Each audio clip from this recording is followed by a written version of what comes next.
Oke, jumpa lagi dengan Edwin di channel analisis laporan keuangan. Untuk kali ini saya bahas KRAS, Krakatau Steel 2026 Q1 ya. Kita lihat ya kinerjanya yang terbaru. Kalau teman-teman ada analisis yang lebih lengkap, lebih akurat, langsung aja tulis di kolom komentar ya. Oke, kita langsung aja ke analisis. Nah, tunggu saya zoom dulu sebentar. Oke, sebenarnya KRAS ini saya cukup agak lumayan bahasnya, cukup dalam sedikit ya, itu di yang 2025 Q4 ya, cuman ya kemarin karena ada request ya kita bahas lagi.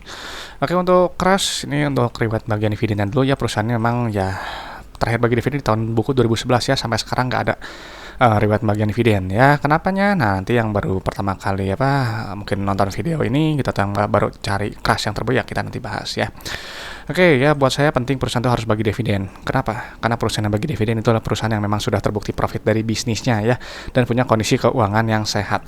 Jadi kalau perusahaan nggak bagi dividen, bisa jadi perusahaan tersebut ya cuman untung di atas kertas saja, atau ada masalah sama bisnisnya, atau mungkin cuman memperkaya owner perusahaannya aja, yang biasanya merangkap sebagai komisaris dan direksi ya. Jadi kalau belum ada dividen, saya asumsikan perusahaan memang belum terbukti untung. Gitu aja, kalau nggak ada dividen kayak gini gitu ya, udah close aja laporan keuangannya, nggak usah cari-cari yang bagusnya gimana ya kalau saya gitu. Jadi cari aja saham lainnya, dan saya nggak akan peduli ya kalau harga sahamnya ternyata naik berkali-kali lipat, juga saya nggak akan peduli, karena saya akan melihat isi ya dibandingkan dengan pergerakan harga gitu. Oke ya, di sini satunya ribuan dolar kita kursnya SD. Oke, kita lihat kas tarakasnya dulu. Ya, ini kayaknya lebih cocok 225 kali ya. Oke. Ya, selalu kita cek ke kas tarakasnya dulu ya, karena kas tarakas ini adalah jumlah uang yang ada di dalam dompet perusahaan. Ya, uang kas berfungsi untuk bayar operasional, ekspansi, dan juga untuk bayar pinjaman ke bank. Jadi nilainya jangan terlalu sedikit ya, harus ingat itu. Dan di sini untuk kas ya naik 13.000 juta ya, berarti 13 juta USD ya, naik 22%. Nanti dari kita cek di laporan arus kasnya. Ini ada kenaikan nih. Nanti berikutnya kita langsung cek dulu ke ekuitas, ke saldo laba ya, yang ini nilainya. Nah, ini harus kita lihat ya, karena saldo laba ini adalah total akumulasi keuntungan yang telah dihasilkan perusahaan dari semenjak perusahaan yang pertama kali berdiri sampai sekarang 2026 Q1. Nah, kalau saldo laba yang negatif seperti ini, artinya KRAS dari pertama kali berdiri sampai 2026 Q1 itu mengakumulasikan total kerugian sampai 2.000 juta miliar, 2 miliar USD. Ya, jadi kalau saldo memang negatif ini artinya ya rugi melulu gitu, nggak akan bisa bagi dividen karena nggak ada keuntungan gitu. Nah, terus yang jadi pertanyaan untuk pemula biasanya, Pak, tapi ini bagi dividen dari 2011. Betul, bagi dividen itu karena mungkin pada tahun buku 2011 saldo labanya masih positif ya, kalau sekarang nggak negatif gitu. Jadi kalau negatif ya udah, Anda mau berpatokannya ke 2011 atau mau yang sekarang 2026 ya. Kalau berdasarkan 2011 ya masih untung, tapi kalau yang terbaru 2026 gitu. Kalau saya sih berpatokan selalu yang terbaru ya, jadi makanya buat saya Q1, Q2, Q3, Q4 saya akan pakai yang terbaru gitu. Jadi kalau yang lama ya udah, karena udah berlalu toh gitu ya, nggak perlu dipusingin juga ya, kecuali untuk jadi studi kasus saja. Oke ya, jadi ini urusan ya kalau masih defisit ya, jelas gitu. Jadi berikutnya kita langsung ke ekuitas miliknya yang ini nilainya. Oke, sebentar, 69253. Oke ya, di sini kita lihat ya, untuk perusahaan yang defisit seperti ini belum terbukti profitnya. Untuk KRAS PBV-nya tampak murahnya di 0,35 ya. Jadi ya menurut saya mungkin ini value trap juga ya, karena ya tadi masih defisit gitu ya. Memang potensi profitnya 184% kalau dia mencapai ke book value di 608. Ya cuman kembali lagi ya, kalau misalnya ada yang memanfaatkan pergerakan harga gitu, tiba-tiba dia kutip lah mungkin naik tinggi sekali ya, selamat sih itu ya, kalau memang mengincarnya pergerakan harga. Nope. Oke ya, sekarang kita ke laba rugi ya, pendapatan usaha yang ini nilainya. Ini untuk melihat pertumbuhan perusahaan ya. Di sini pendapatan naik 27 juta USD ya, naik 11% gitu. Nanti pendapatan akan dikurangi oleh harga modal. Nanti kita dapat ini laba bruto ya, untuk melihat inti efisiensi perusahaan lewat gross profit margin ya. Bisa di sini 14% ya. Artinya apa? Kalau teman-teman jual KRAS gitu, jual barang atau jasa harga 100.000, itu ambil profit kotor 14.000 ya gitu. Jadi makanya cari perusahaan tuh yang laba brutonya setinggi mungkin, GPM-nya setinggi mungkin sesuai dengan sektornya. Ingat ya, karena semakin besar laba bruto, semakin besar ruang nanti untuk laba bersihnya. Karena laba bruto nanti akan dikurangi beban-bebannya, operasional, non operasional, beban pajak. Nanti baru kita dapat laba periode berjalan ya. Inti dari laporan laba rugi ya gitu. Nah ini cukup menarik gitu ya dari sisi kinerja ya. Kita bahas dulu untuk laba bruto. Di sini memang ada kenaikannya tinggi 194% dari setara 25,2 juta USD ya. Nah untuk laba bersih ini bagus ya. Kenapa? Karena dia tuh sebelumnya rugi 46,9 juta, sekarang udah untung 2,5 juta ya. Jadi secara profitabilitas ini udah dapat perbaikan kinerja yang lumayan ya. Oke, karena sebelumnya rugi sekarang jadi untung ya, meskipun masih kecil gitu. Nah, cuman secara per ini memang masih super premium ya sebenarnya. Nggak super premium ya, premium lah ya, di atas 15 di 23. Per itu adalah jumlah waktu dalam 1 tahun untuk balik modal berdasarkan earning per share ya. Jadi kalau beli crash per di 23 ya, holding per setidaknya untuk 23 tahun ya, harus ingat seperti itu. Jadi kan banyak yang nanya ke saya gitu, apa namanya, oh holding period itu berapa lama sih Pak untuk long term? Kalau saya patokannya sebesar per aja ya. Per 23 ya berarti untuk 23 tahun ya, atau bisa pakai PDR gitu. Oke, berikutnya ke arus kas. Ya, ini langsung kita ke penerimaan kas dari pelanggannya yang ini nilainya. Ini untuk lihat jumlah uang yang customer bayar ke perusahaan. Ya, di sini rasionya bagusnya 97%, artinya customer bayarnya hampir selalu penuh ya. Memang untuk dari penerimaan kas memang dia agak turun sedikit ya, 13% di 39,7 juta USD ya. Ya penerimaan kas harus tinggi ya tetap, karena uang kas ini digunakan tadi untuk bayar ini semua ya, aktivitas-aktivitas perusahaan. Kita bayar operasional dulu ya. Nah ini dapat nih net CFO.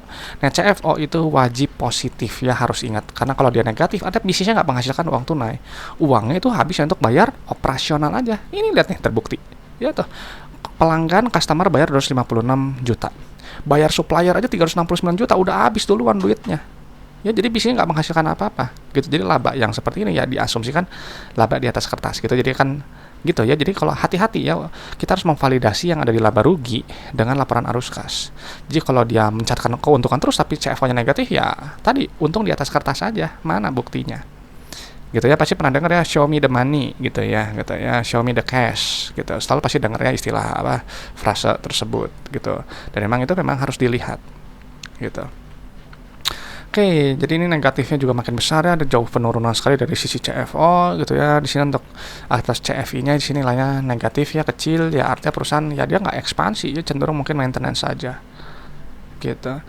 Nah untuk aktivitas pendanaan ya otomatis ya, uang operasional aja nggak nutup, pasti dia akan ambil pinjaman tuh, penerimaan pinjaman lagi ya. Kalau pelunasan ya nilai negatif gitu ya, karena ini secara cash flow juga kurang sehat ya, nggak bagus gitu ya. Jadi maka ada kenaikan kas tara kasnya. Jadi ini polanya min plus dan ada kenaikan kas tara kasnya. Ini adalah ciri cash flow yang nggak sehat ya. Karena apa? Dia ambil pinjaman untuk biaya nutupin operasional dan juga tadi untuk ekspansi ya. Ini berat gitu ya, secara operasional ini kurang bagus gitu. Biasanya yang kayak gini udah resiko tinggi ya, udah jelas di awal gitu. Tapi ini udah defisit, cash flow yang negatif, terus apa kali kalau udah rugi gitu. Ini juga kan transisi dari rugi sekarang ke untung gitu ya. Jadi belum terbukti gitu ya, apa benar-benar profit dan stabil ya. Nah sekarang kita lihat ke arus kas ya, set lancarnya resiko bisnis dulu ya. Sekarang berdasarkan likuiditas dan solvensi. Short term debt kita pindahin dulu. Sini lihat tuh ya, rasio lancar di 0,8 ya, ini tampak lemah. Ini apalagi tuh, rasio kasnya di 0,08. Bayangkan ya, kewajiban depan mata 891 juta USD, uang di dompet cuma 75 juta. Ini udah tampak lemah sekali seperti ini ya. Nah sekarang kita hitung short term debt-nya. Ada pinjaman jangka pendek, terus ada apa, pinjaman jangka panjang jatuh tempo, ada lagi coba ya, usaha lain-lain, beban imbalan kerja, pendapatan.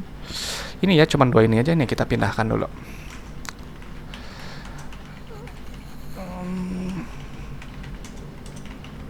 Ya lihat tuh, 0,2 utang depan mata yang ke bank kurang dari setahun dengan bunga 373 juta USD, uang di dompet 75 juta. Ya, gitu. Kalau kurang kebayang gini, Anda punya utang ke bank 374 juta, uang di dompetnya cuma 75 juta. Kurang kan? Tampak lemah.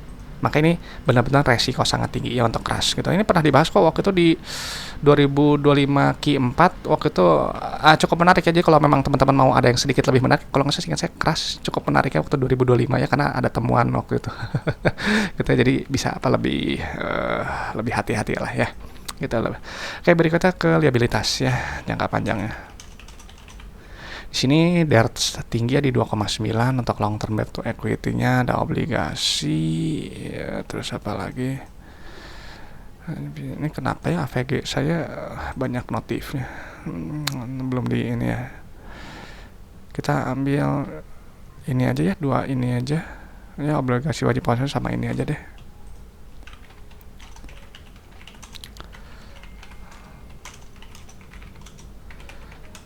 Tiga ya, oke ya, lihat tuh ya, total debt ada kenaikan ya. Kenaikan 168 juta USD ya, 15% gitu.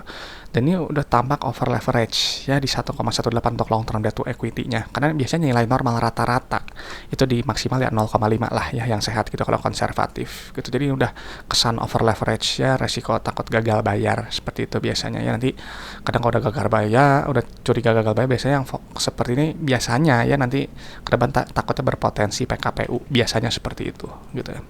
Nah, jadi tadi setelah kita pindahkan data keuangannya ya, Crush memang belum terbukti profit ya dari bisnisnya gitu. Dia masih defisit tuh, mengakumulasi total kerugian sampai 2 miliar USD ya, meskipun PBV tampak murah di 0,35 ya, potensi profit 184% kalau dia mencapai book value-nya ya. Cuman ya ini buat saya sih mungkin value trap ya gitu. Terus untuk laba rugi juga premium jadi 23,5 gitu ya. Kalau berarti di 23 tahun, cash flow juga nggak sehat, CFO-nya negatif dan sangat besar sekali ya, dibiayai oleh pendanaannya pinjaman gitu. Total debt pada kenaikan cukup lumayan gitu, likuiditas lemah, cash flow kurang bagus tadi, solvency juga tampak over leverage ya. Jadi Crush ya saham yang beresiko sangat tinggi kalau buat saya. Oke, jadi pendapat saya untuk Crush ya. Dan selalu saya ingatkan ke teman-teman, kalau analisis laporan keuangan seperti itu hanyalah sebagian kecil dari fundamental, hanya mulai kinerja masa lalu ya. Jadi untuk prospek ke depannya teman-teman yang nilai sendiri. Dan saya nggak bahas harga saham ya, ingat ya, kalau harga saham kita kembalikan ke mekanisme pasar.